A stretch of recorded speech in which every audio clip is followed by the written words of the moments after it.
Bonjour à tous. Je continue à vous partager des extraits des audiences du mercredi du pape Benoît XVI sur l'Église visage du Christ.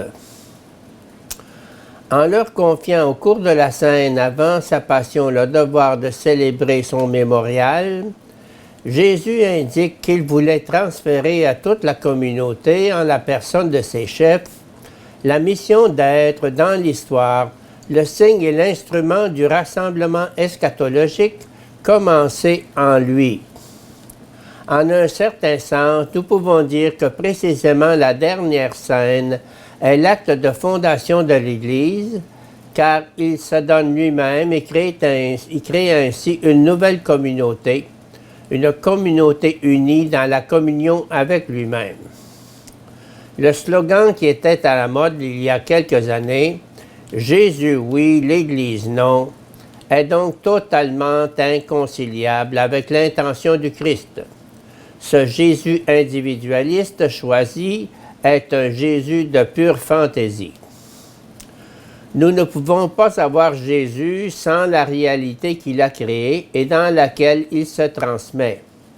Entre le Fils de Dieu fait chair et son Église, il existe une continuité profonde, inséparable et mystérieuse, en vertu de laquelle le Christ est présent aujourd'hui dans son peuple.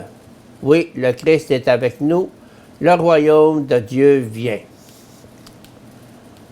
Deuxième entretien, les apôtres, témoins et envoyés du Christ.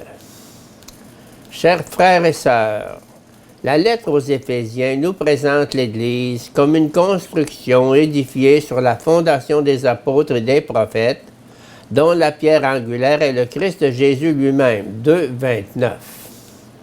Dans l'Apocalypse, le rôle des apôtres, et plus spécifiquement des 12, est mis en lumière dans la perspective eschatologique de la Jérusalem céleste, présentée comme une cité dont les murs reposent sur 12 fondations, portant le nom des 12 apôtres de l'agneau, 21:14.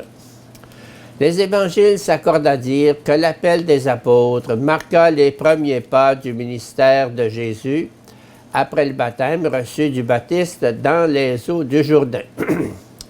Jésus a depuis peu commencé sa prédication du règne de Dieu, lorsque son regard se pose sur deux paires de frères, Simon et André, et Jacques et Jean. Ce sont des pêcheurs occupés à leur travail quotidien. Ils jettent les filets, les préparent.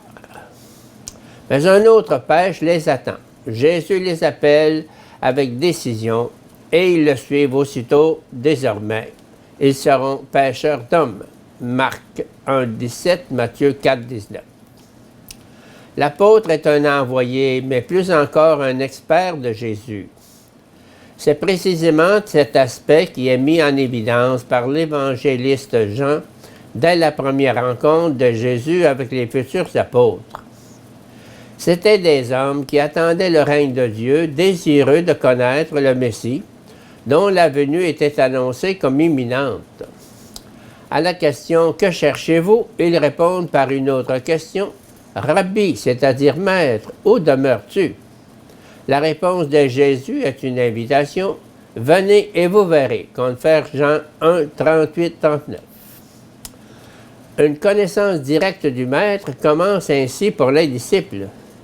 Ils voient où il demeure et commencent à le connaître. En effet, ils ne devront pas être les annonciateurs d'une idée, mais les témoins d'une personne. Avant d'être envoyés évangéliser, ils devront demeurer avec Jésus, confère Marc 3:14, établissant avec lui une relation personnelle.